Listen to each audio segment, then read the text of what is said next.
You don't need an introduction. He's won at the highest level of everything he's ever done. It's Anson Dorrance. No one else has even started, and he's 2-0. That's how he lives his life. Anson, congratulations on the great start to the year. How did the first week go? Well, honestly, we're ecstatic. And I said this to anyone that asked me in the preseason. This is the deepest team we've ever had, wow. And it is. What we're going to do is we've always pressed, and of course we've always worked hard with our pressing system. And we've always had a huge range of players. Certainly the kids that start have always been exceptional. This sort of university just attracts amazing athletes across the sports. And so we've always had a very good starting team. But then obviously, you know, just like with all the sports that have to, you know, basically live by a certain amount of scholarship money, some of the other kids that are, you know, subbing in are walk-ons. And these are, you know, great kids, and we love playing them. But they certainly don't have the depth of experience and talent level of the first team. Now, to be honest, we go to the bench and we're sort of shrugging our shoulders thinking, you know what, maybe that was our starter that we just subbed in. And that's the sort of depth we've got right now. And honestly, that's going to impact for us in the most positive way, not just this year, but next year, the year after that, the year after that, the year after that. So we're going to be good for a very long time. How does that happen? I mean, we're talking about a team that has won more than 20 national titles. To say this is the deepest team you've ever had is a pretty strong statement. How'd you build that depth? Well, honestly, I think the investments that Bubba's made in our program, I mean, that stadium is to die for.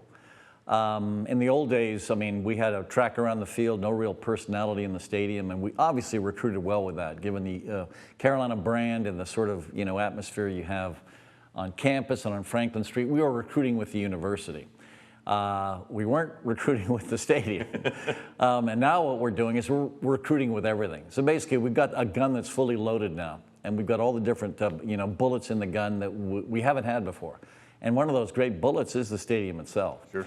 And I don't know if you guys were at the game last year or saw pictures of the game, but our Duke game last year was a sellout. Playing in that sort of atmosphere is extraordinarily good for recruiting.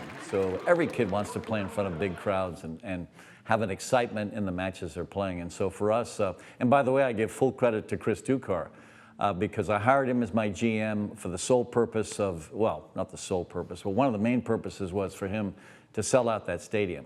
And that Duke game is indicative of where we can be. And then, of course, the opening game, to have that kind of crowd in the opener against Tennessee, not an ACC rival, not a traditional rival, I give you know, 𝗜H𝘁𝗁𝗃 full credit.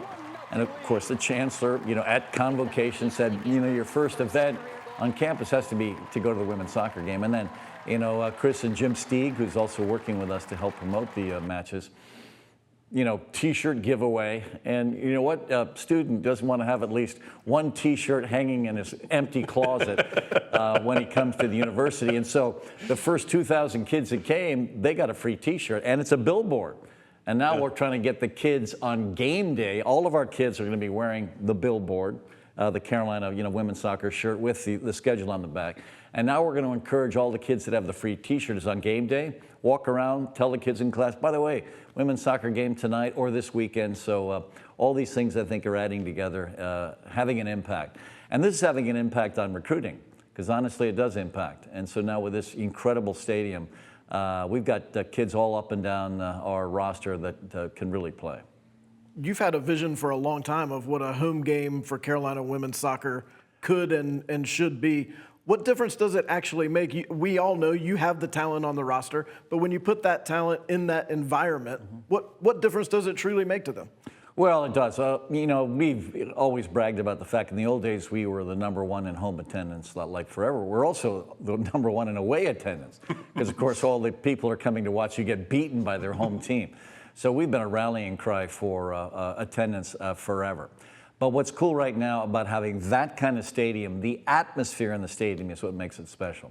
So a recruit comes in, and obviously we had some recruits this weekend. They're seeing that, you know, people come to watch us play. And it's much more fun to play in front of a home crowd that's, you know, supporting the team and supporting the kids on the team. And so for us, these are all little pieces that are impacting for us in recruiting in the most positive way. And then honestly, you know, I'm an old man. And so we brought on Damon Nahas, who's you know, just a whirlwind of, you know, recruiting impact and effort and helping us bring in these kids. And he's been very aggressive and helping us identify the top talent, but also aggressively helping it come to us. Because obviously almost every kid we recruit is offered a larger scholarship by a competing school. And so these kids are coming to us because they love everything about the program, love everything about the university, and of course, I mean, Chapel Hill. Who doesn't love Chapel Hill? I mean, heck, even the Dukies party in Chapel Hill. So everyone knows that, you know, if you want to have a good time and go to a great college town, I mean, Chapel Hill has to be, you know, your target and where you want to go.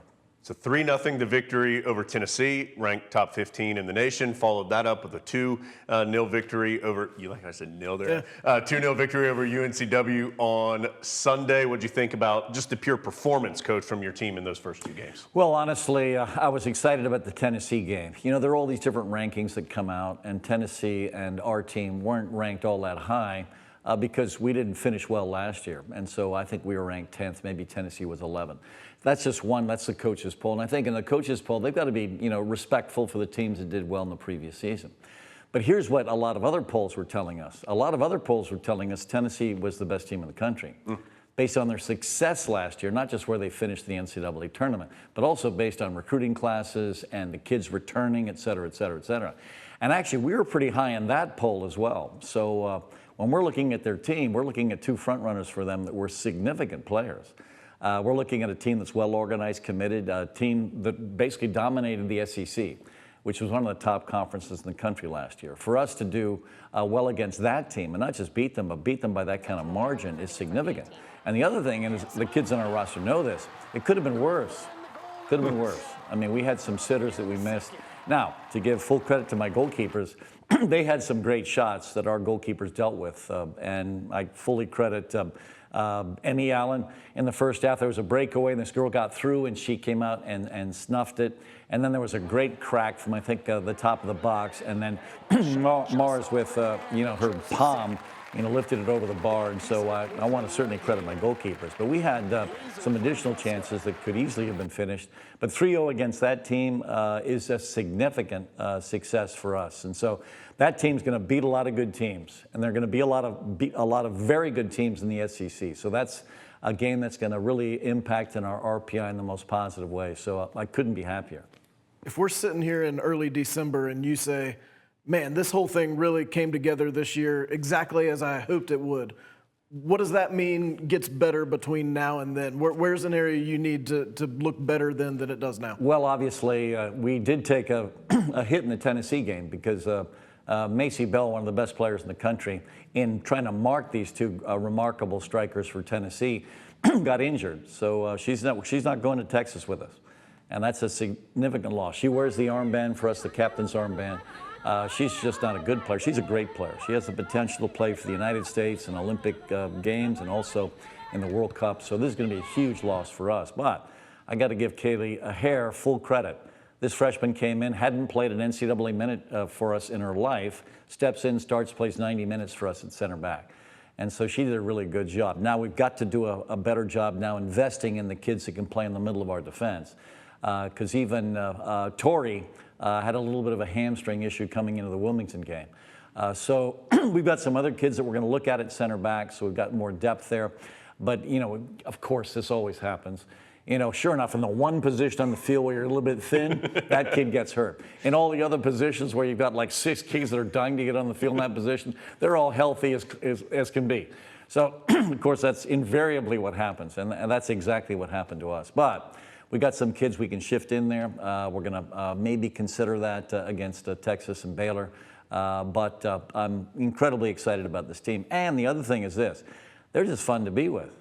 They are fun to be with. I'm chatting with these recruits that were on campus this weekend, and the first thing they commented on is, oh my gosh, your kids love each other, they're having fun. And you know what? I think that's given us a shot at these 2 outstanding recruits that were visiting us this weekend.